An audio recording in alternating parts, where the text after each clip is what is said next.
18절 말씀 읽겠습니다. 18절. 그때에 여호와께서 자기의 땅을 극진히 사랑하시어 그의 백성을 불쌍히 여기실 것이라. 아멘. 또 어디를 보시냐면 21절 보겠습니다. 시작. 땅이여 두려워하지 말고 기뻐하며 절거할지어다. 여호와께서 큰 일을 행하셨음이로다. 아멘. 그리고 28절을 같이 보겠습니다. 28절. 그 후에 내가 내 영을 만민에게 부어주리니 너희 자녀들이 장래일을 말할 것이며 너희 늙은이는 꿈을 꾸며 너희 젊은이는 이상을 볼 것이며. 아멘. 아멘. 32절 말씀 같이 읽을까요? 시작. 누구든지 여호와의 이름을 부르는 자는 구원을 얻으리니 이는 나 여호와의 말대로 시온산과 예루살렘에서 피할 자가 있을 것이며 남은 자 중에 나 여호와의 부름을 받을 자가 있을 것임이니라. 아멘. 할렐루야. 18절 말씀 보십시오. 그때 여호와께서 자기의 땅을 극진히 사랑하시어 그의 백성을 불쌍히 여기실 것이라 그랬습니다.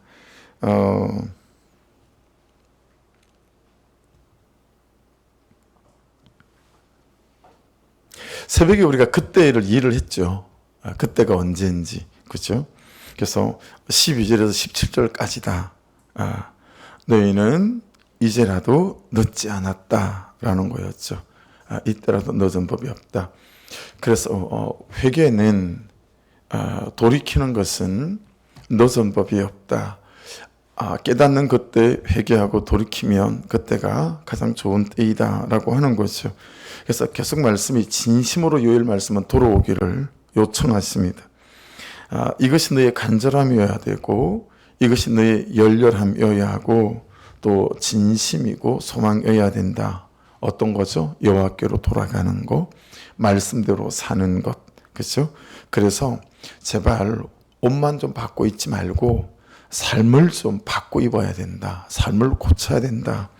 그래서 정말 살 길이 이것밖에 없고 일어나고 그리고 다시 시작할 수 있는 길, 회복될 길도 이것밖에 없다.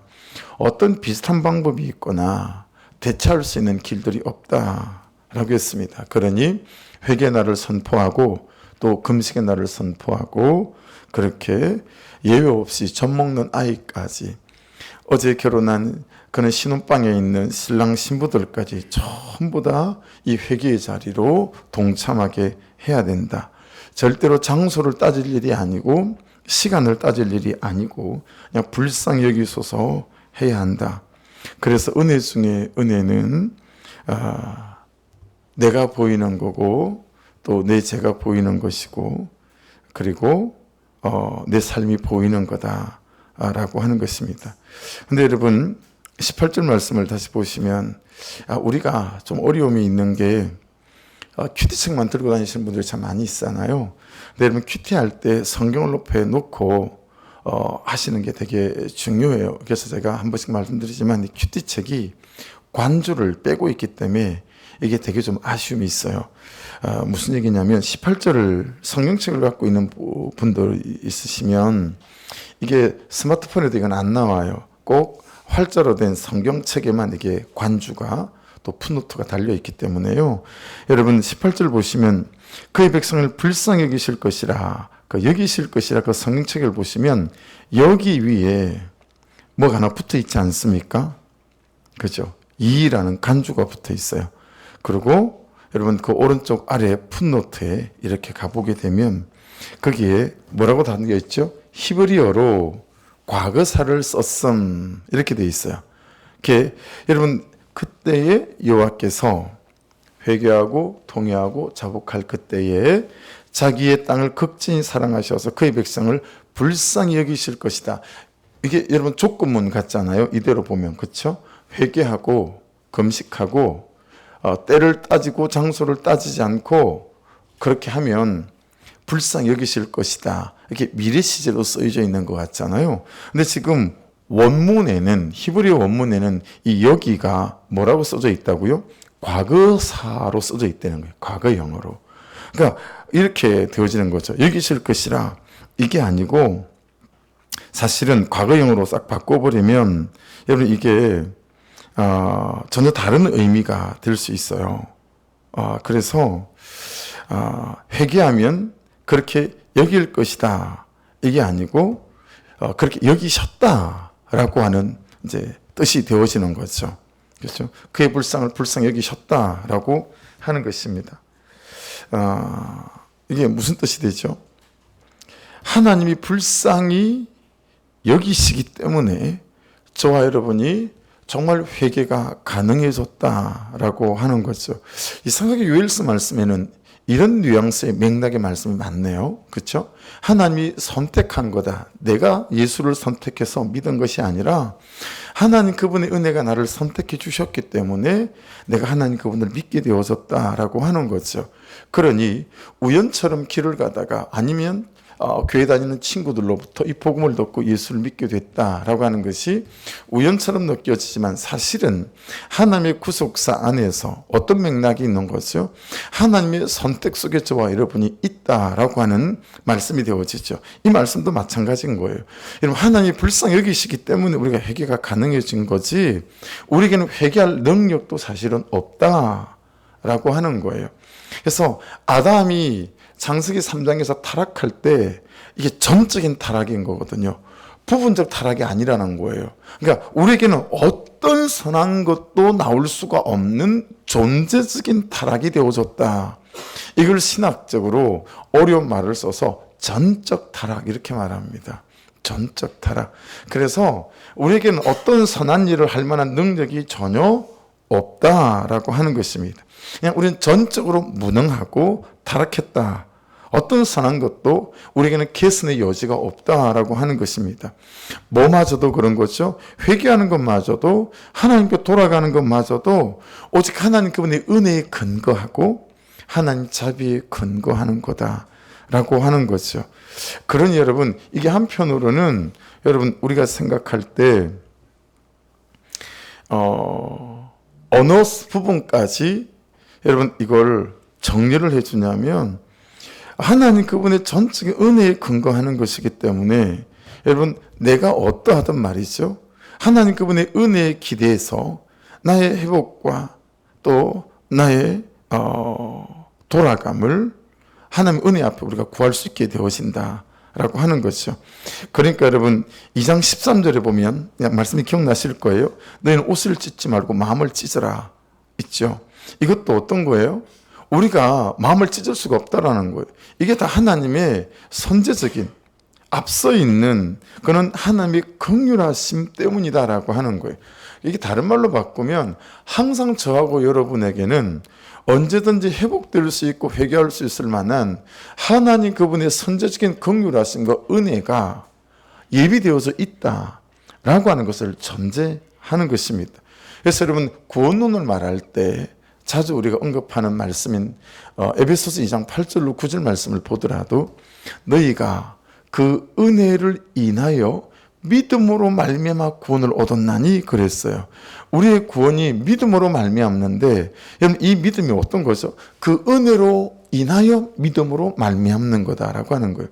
하나님 그분의 은혜가 없이는 우리가 아무것도 믿는 것조차도 가능하지 않다라고 하는 것을 말할 수 있어요. 그래서 우리 지난주 토요일 날 여러분 큐티가 그거 아니었습니까? 나의 선택이 아니라 하나님의 선택이었다라고 하는 거였습니다. 그렇죠?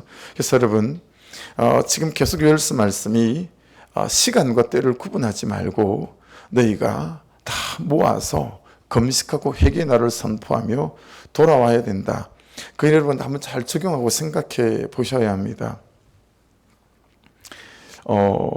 말씀이 회개를 말씀하시고 또 말씀이 금식을 말씀하시고 말씀이 돌아와야 될 것들을 말씀할 때 여러분 나를 찬찬히 살펴서 나의 어떤 영역들이 돌아가야 될 부분들인지 시간 사용, 재정에 대한 사용, 감정에 대한 부분, 성품에 대한 부분, 태도에 대한 부분 아니면 관계적인 부분 아내와 남편과 가족과 자녀와 어떤 것이든 아니면 내 일에 대한 부분이든 여러 영역들을 여러분 구분 지으셔서 내가 어떤 부분이 하나님께로 돌아가야 될 부분인지를 잘 살펴 여러분 그 부분들을 붙들고 하나님 앞에 설 수 있는 은혜의 때가 될 수 있기를, 회개의 때가 될 수 있기를 주의 이름으로 축복합니다. 예, 이게 나로 근거하지 않고 하나님 그분의 은혜를 전제하는, 그걸 근거로 하는 것이기 때문에요. 그때 이제 하나님께서 우리를 돌이키시는, 그래서 이 요엘서 말씀이 정말 심판의 메시지가 아니라 소망의 메시지다라고 하는 것들을 깨달을 수 있다라고 하는 것이죠. 그래서 19절에는 어떤 회복이죠? 삶의 회복들이 나옵니다. 그렇죠? 19절에 보시면 여호와께서 그들에게 응답하여 이르시기를 내가 너에게 곡식과 새 포도주와 기름을 주리니 너희가 이로 말미암아 흡족하리라. 여러분 응답했다라고 했으니 여러분 날마다 우리가 구하는 것들이 있지 않아요? 근데 우리가 구하는 것은 있는데 우리가 돌이키는 것에 대한 하나님께 나아가는 삶이 없기 때문에 돌이키는 삶을 가지고 그분께 나아가게 될 때 어때요? 응답하심의 역사들이 따라온다라고 하는 것들을 알 수 있죠. 20절에는 좀 더 무서운 것들에 대한 회복이에요. 북쪽 군대를 너에게서 멀리 떠나게 하여 메마르고 적막한 막 군사적인 훨씬 더 어려운 것에 대한 회복들을 말합니다. 그리고 21절 그리고 20절 마지막에 이는 큰 일을 향하였음이라 하시니라. 또 21절에도 여호와께서 큰 일을 향하셨다. 우리 각자에게 일어나야 될 큰 일들이 있지만 말씀의 전체적인 맥락 안에서 본다면 이건 구원을 말하는 것이죠. 그래서 여러분 사망에도 로마서 6장 23절 다나토스 잘 아시는 것처럼 사망에도 어떤 게 있죠? 죽는 것, 다이닝이 있습니다. 그죠? 그리고 죽어 있음. 살아있는데 하나도 행복하지 않는 빙데드. 그죠? 그런 게 있어요. 여러분, 그런 것처럼 회복도, 구원도 마찬가지라고 봐요. 구원도 우리가 예수 그리스도 안에서 죽고 난 다음에 영원히 사는 구원이 있지만 또한 여러분 삶에서 또 죄에서 이렇게 일으키는 구원도 말씀은 우리에게 말씀하시는 거죠. 그래서 21절과 22절이 그런 회복들을 말씀합니다. 그러면서 23절을 한번 잘 보십시다. 23절 시온의 자녀들아 너희는 너희 하나님 여호와로 말미암아 기뻐하며 즐거워할지어다. 그가 너희를 위하여 비를 내리시되 이른 비를 너희에게 적당하게 주시리니 이른 비와 늦은 비가 예전과 같을 것이라. 자, 큰 일이 구원이다 그랬어요. 그 구원과 연결되어져서 이른 비와 늦은 비를 잘 보시게 되면 말씀이 말씀하시고자 하는 바가 더 도드라져서 잘 이해가 되어지는데 여기서 이른 비는 뭘까요? 그리고 늦은 비는 뭘까요? 여러분 이른 비와 늦은 비가 신명기 11장 14절 말씀에도 이 말씀이 이렇게 기록되어져 있습니다. 여호와께서 너희의 땅에 이른 비 늦은 비를 적당한 때에 내리시리니 너희가 곡식과 포도주와 기름을 얻을 것이요. 그렇게 말씀하고 있습니다. 여기서 여러분 신명기 11장에는 찾아보니까요. 이 이른 비를 요레라는 단어를 썼더라고요. 히브리어로 요레. 근데 오늘 요엘서 말씀에는 또 이게 달라요. 똑같은 한글로는 이른 비인데 여러분 오늘 요엘서 말씀에는 이걸 모래라는 단어를 썼어요. 모래. 좀 달라요. 그리고 이르는 하라는 뜻이에요. 그래서 하 모래 이렇게 되거든요. 이게 모래가 이제 비라는 뜻인데 여러분 요엘서에서 이 모래 비의 뜻이 뭐냐면 스승이라는 뜻이에요. 교사라는 뜻이에요. 가르친다라는 뜻이에요. 아니 이런 비와 교사, 스승, 가르친다 이게 어떻게 연결이 되어질까요? 그 뒤에 보시면 23절에 이런 비를 어떻게 주시죠? 너에게 적당하게 주시리니 그렇게 말씀하잖아요. 이 적당한 이게 체다카라는 단어인데 의롭다, 공의롭다, 또 의로운 행위 이런 뜻을 여러분 갖고 있습니다. 그러니까 이 이른 비를 적당하게 주신다는 이 두 단어를 연결을 시켜보면 어떤 뜻이 되냐면 이른 비는 의의 교사, 의의 스승 이런 말이 되어서요. 그럼 여러분 한번 생각해 보세요. 성경에서 의를 가르치고 의의 스승이 되고 이런 말씀들이 어디 등장하는가? 요한복음 성경 있는 분들 한번 찾아보시고요. 요한복음 16장 12절로 14절인데요. 요한복음 16장 12절로 14절인데 거기에 여러분 이런 말씀이 있습니다. 그러나 진리의 성령이 오시면 그가 너희를 모든 진리 가운데로 인도하시리니, 이건 여러분 의를 가르친다라는 뜻입니다. 모든 진리 가운데로 인도하시니, 그가 스스로 말하지 않고, 성령은 스스로 말하지 않는데요. 성령은 절대 스스로 말하는 법이 없다. 이게 되게 중요한 부분이거든요. 오직 들은 것을 말하며, 어떤 거죠? 말씀에 기록된 것을, 들은 것을 말하며 장래일을 너희에게 알리시리라 그럽니다. 그러니까 여러분, 여기 지금 요엘서에서 말씀하시는 이런 비를 적당하게 라고 말씀할 때, 이런 비는 뭐냐면 성령을 의미한다라고 성경학자들은 얘기합니다. 성령을 의미한다. 그러니까 여러분, 우리가 회개하고 자복하고 통회하고 주님 저를 불쌍히 여겨주시고 긍휼히 여겨주십시오라고 말할 때 어떤 일들이 벌어지냐면, 진리의 성령이 우리 가운데 임하셔서 무엇이 죄인지를 보게 하시고 무엇이 그릇된 삶인지를 깨닫게 하셔서 근본적으로 여러분 우리의 삶, 우리의 태도와 우리의 생각들을 근본적으로 뒤집어 엎는 이런 일들을 행하신다라고 하는 것이죠. 그러니 여러분, 성령의 진리의 성령이 오셔서 가르치지 아니하시면 미봉책인 거예요. 생각해 보세요. 100원이 없다가 1000원이 생기면 크죠. 근데 여러분, 1000원이 생겨서 될 일이 아니잖아요. 실제로는 훨씬 더 많은 것들이 필요하지 않습니까? 여러분, 그 사람에 대해서 잠시 제가 깨닫고 제 태도를 바꿀 수 있어요. 그렇죠? 강아지 아줌마에 대해서 그냥 잠시 제가 태도를 바꿀 수 있어요. 요 며칠, 오늘 저녁에 또 온다면. 네, 그렇지만 여러분, 성령이 임하셔서 근본적으로 저의 본성, 정말 하나님께서 그 없는 자들, 가난한 자들, 힘든 자들을 어떻게 대하며 그들에 대하여 너의 시간과 너의 재정과 너의 삶을 어떻게 써야 하는지, 이 근본적으로 저를 뒤엎어 쓸 만한 능력은 여러분 그냥 미봉책으로 끝나는 것이 아니고, 잠시 깨닫는 것으로 끝나는 게 아니라 진리의 성령이 오셔서 내 심령을 뒤엎어 놓을 때에 본성 자체가, 본질 자체가, 내 태도 자체가 바뀔 수 있다라고 하는 것이죠. 이런 비는 올 한 해 비가 너무 안 온 거예요. 그래서 시금치를 심었는데 시들시들한 거죠. 상추를 심었는데 시들시들한 거예요. 비가 와야 되는데.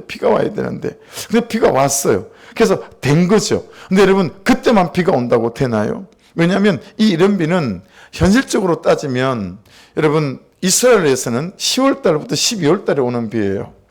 이걸 이제 이른비라고 하는데, 이건 씨앗을 심을 때 오는 비였거든요. 막 처음에 심을 때. 그래서 여러분, 이때 비가 오면 어떻게 되냐면, 이 씨가 뿌리를 내리잖아요. 뿌리를 깊이 내리는 거예요. 그래서 이런 바람 저런 바람이 불어도 흔들리지 않도록 만들어주는 비가 이른비예요. 그러니까 여러분, 우리가 언제 흔들리죠? 돈 때문에 언제 흔들리고, 또 사람 때문에 언제 흔들리죠? 여러분, 진리의 성령이 오셔서 우리의 본성 자체와 본질적 태도 가운데 개입하시고 역사하지 않으면 우리는 여러분 맨날 흔들리잖아요. 그렇죠? 그냥 우리의 본성 자체가, 본질 자체가 뒤집어져 있지 않기 때문에 그때마다 또 흔들리고 하잖아요. 그러니까 이런 비는 여러분, 진리의 성령이 오셔서 이 말씀들이 깨달아지게 하시고, 그 진리의 성령이 오셔서 내 심령 가운데, 내 태도 가운데 역사하셔서 나의 본성과 나의 삶의 태도를 뒤집어 엎어가는 이 역사를 말씀하시는 거다라고 하는 거죠. 그러니 여러분, 여러분에게 저에게 이 이른비, 참으로 회개하고 통회하고 자복함으로 진리의 성령이 임하셔서 여러분, 가는 갈등 오는 갈등 속에서 맨날 감정이 상하고, 여러분 그냥 이런저런 문제가 생길 때마다 또 싸우고 또 막 이것이 아니라, 여러분 우리의 본성 속에 주의 선하심이 깃들어서, 그래서 주의 선하심이 우리의 성품이 되고 태도가 되어서 가는 은혜가 있기를 주의 이름으로 축복합니다. 진리의 성령이 오시면 그가 너희를 모든 진리 가운데로 인도하셔서 가르치신다라는 거죠. 그래서 스스로 말하지 않고 오직 들은 것을 말하며 장래일을 너희에게 알리시게 될 거다라고 하는 것입니다. 그래서 여러분, 이게 어디로 연결될 수 있을까요? 28절을 보십시오. 그 후에 내가 내 영을 만민에게 부어주리니 너희 자녀들이 장래일을 말할 것이며 너희 늙은이는 꿈을 꾸며 너희 젊은이는 이상을 볼 것이며 그렇게 말씀합니다. 예. 그럼 늦은 비는 뭘까요? 이 늦은 비는 말코시란 단어를 썼어요. 말 그대로 봄비인데, 여러분 이건 이제 수확기에 우리하고 좀 달라요. 이스라엘은 수확기가 3월에서 4월이거든요. 그래서 열매를 보는 비예요. 예. 우리나라 같으면 여름 햇빛보다 이제 가을 햇빛이 훨씬 더 따갑다고 그러잖아요. 왜냐하면 그때 가을 햇빛이 별을 있게 만드는 거거든요. 별을 있게 만드는 가을 햇빛 같은 이스라엘 땅에서의 비는 이 늦은 비예요. 그래서 열매가 알이 차게 만들고 곡식을 튼튼하게 만들어서 이제 수확을 거둘 수 있는 그런 이제 열매를 말합니다. 그래서 결실을 채촉하는 비, 열매를 채촉하는 비가 늦은 비거든요. 그래서 이 늦은 비, 열매를 채촉하는 비는 여러분 이걸 구원의 열매가 되시는, 그래서 부활의 첫 열매 되시는 예수 그리스도를 상징한다. 라고 성경학자들은 늦은 비를 그렇게 해석을 합니다. 그런데 여러분 이 이른 비와 늦은 비를 그렇죠? 이 진리의 영을 28절을 보십시오. 만민에게 부어준답니다. 만민에게. 근데 여러분 그 만민에게 성경책 갖고 있습니까? 거기도 간주가 붙어 있어요. 이건 성경을 볼 때는 간주들을 잘 살펴야 되는 거거든요. 여러분 그 간주가 뭐라고 붙어 있어? 간주 1이라고 붙어 있죠. 그리고 그 아래 오른쪽 아래에 풋노트로 가보시면 뭐라고 되어 있죠? 모든 육체 이렇게 되어 있습니다. 그래서 이게 오역은 아니지만 좀 약간은 좀 아쉬운 번역일 수 있다라고 하는 게 모든 육체, 그래야 이게 훨씬 더 의미가 있습니다. 그 후에 내가 내 영을 모든 육체에게 부어주리니, 이게 원어에 훨씬 더 합당한 좀 번역인 것 같다라고 하는 것입니다. 왜 그러냐면 여러분 창세기 며칠 전에 말씀을 나누면서 그러지 않았던가요?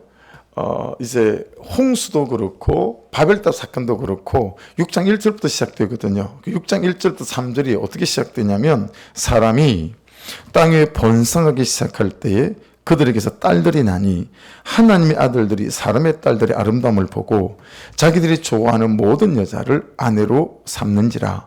3절 잘 들어보세요. 여호와께서 이르시되 나의 영이, 하나님의 영이 영원히 사람과 함께 하지 아니하리니 이는 그들이 육신이 됨이라. 이제 이걸 헬라에서는 다 사르크스라고 하는데, 육신을, 이는 그들이 육신이 됨이라. 그러나 그들의 날은 120년이 되리라 하시니라. 그러니까 여러분 에덴 동산에서 다윗이 범죄하고 에덴 동산에서 쫓겨나지 않았습니까? 그때 이제 이 하나님의 영과 분리가 되어졌다라고 보는 거거든요. 그때 이제 동쪽에서 쫓겨나요. 동쪽으로 쫓겨나요. 그래서 창세기 3장 24절에는 이같이 하나님이 그 사람을 쫓아내시고 에덴 동산 동쪽의 그룹들과 이걸 지키게 만들어요. 동쪽으로 쫓아냈으니까 동쪽으로 들어올까 봐 동쪽으로 지킨다라는 거거든요. 그래서 여러분 지금도 이스라엘에 가시면 예루살렘 성전에 들어가는 그 도성문이 8개가 있어요.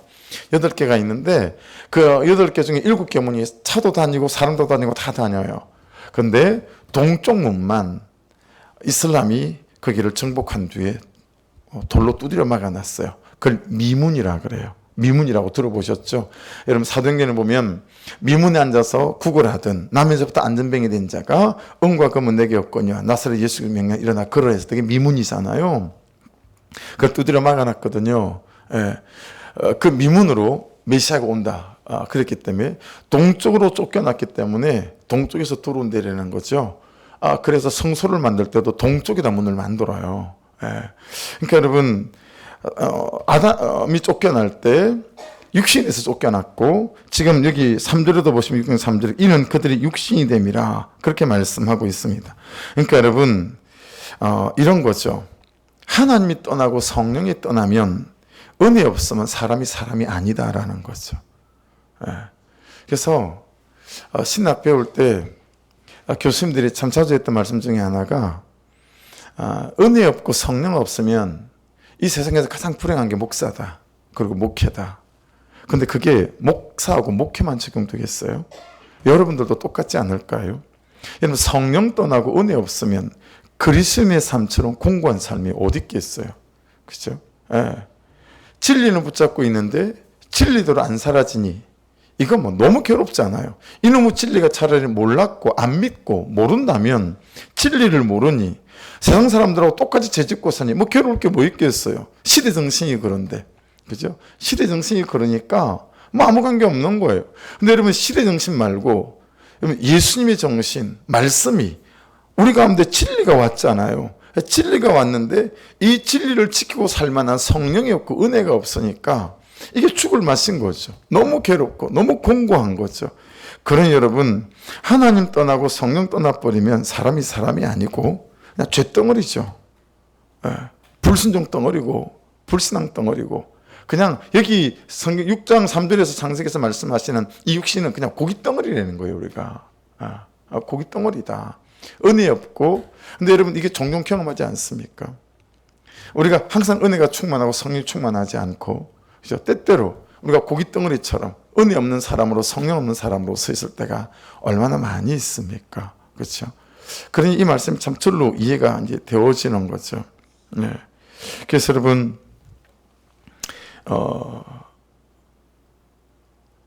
찬송가 446장 거기 제목이 주음성 외에는입니다. 주음성 외에는 참 기쁨 없도다. 날 사랑하신 주 늘 계시옵소서. 2절은요. 나 주께 왔으니 복 주시옵소서. 주 함께 계시면 큰 시험이겠네. 그리고 3절은 주 떠나가시면 내 생명 헛되네. 기쁘나 슬플 때 늘 계시옵소서.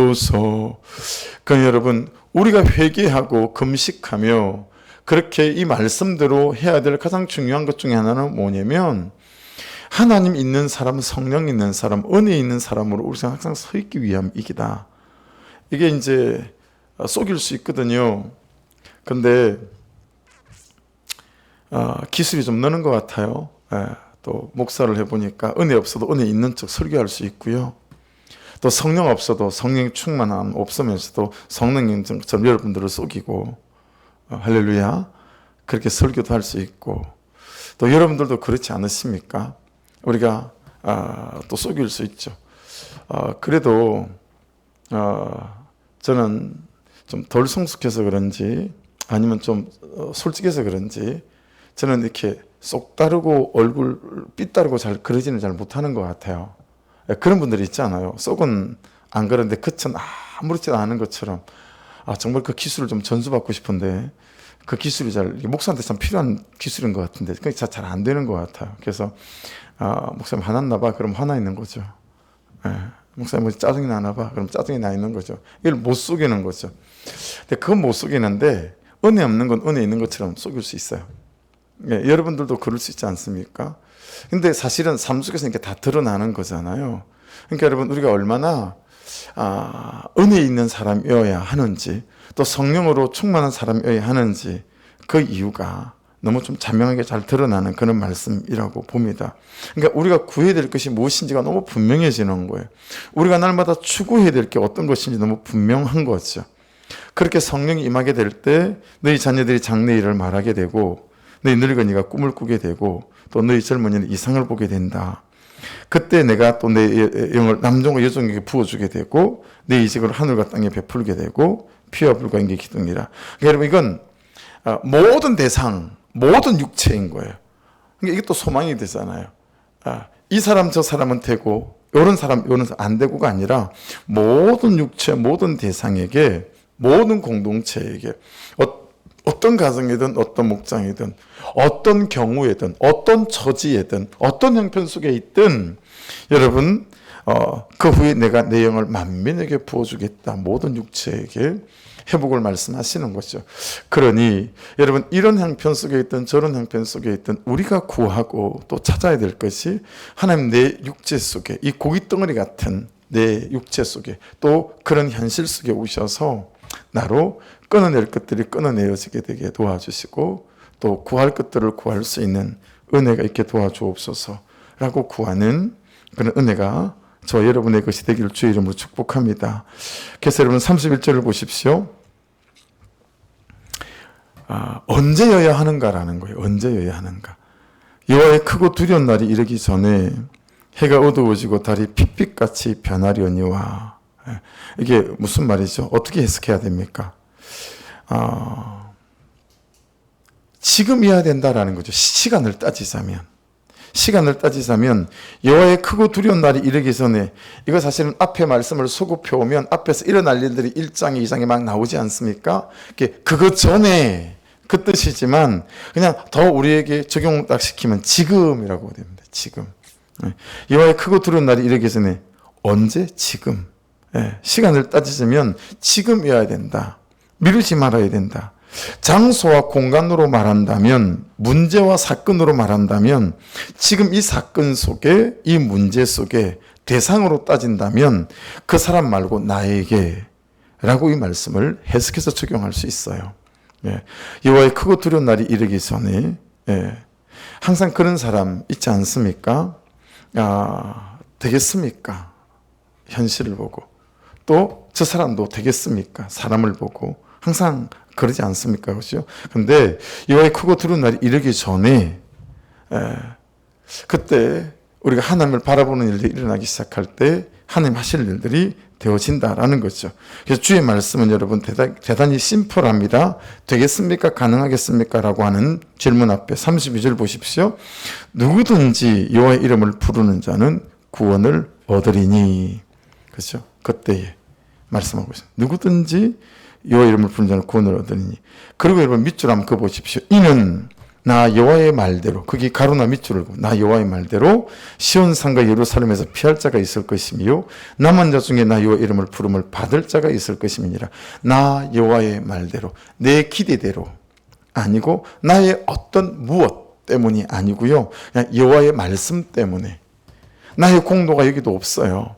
그냥 여호와의 말씀 때문에 그 말씀 앞에 서는 사람들은 그 여호와의 말대로 된다라고 하는 것이니까, 여러분 내가 어떤 처지와 형편에 있든지 관계없이 지금이 그때라고 하시니까 저와 여러분의 허물들과 죄된 삶 또는 불순종하는 것들이 있다면 여러분 회개하는 때가 되고 금식하는 때가 되어진다면 여호와의 말대로 되어지는 이 역사들이 이 말씀 그대로 여기 19절의 회복, 20절의 회복, 이른 비와 늦은 비의 역사와 은혜들이 그대로 저의 것이 되고 여러분의 것이 되어지는 은혜가 임하게 될 줄로 믿습니다. 그래서 하나님 구원해 주십시오. 또 하나님 살려 주십시오. 그렇게 하라는 것이죠. 하나님 저 좀 구원해 주시고 하나님 저 좀 살려 주십시오. 누구라도 무슨 문제라도 그렇게 구원해 달라고 말하고 살려 달라고 말할 때 그때 이제 그런 일들이 우리에게 일어나게 되어질 거다라고 하는 것입니다. 그래서 살아남는 자가 되고 또 남은 자가 될 때 우리가 부름을 받는다. 견딘다는 얘기도 되고 버틴다는 얘기도 되고 또 싸울 수 있다는 얘기도 되었습니다.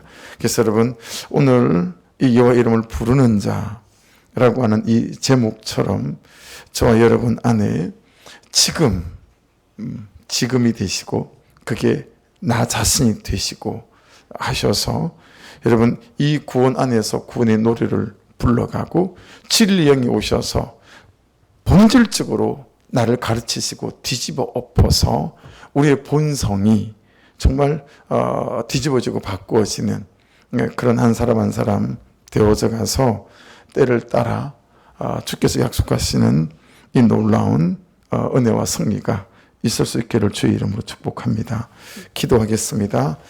말씀 붙잡고 기도하시고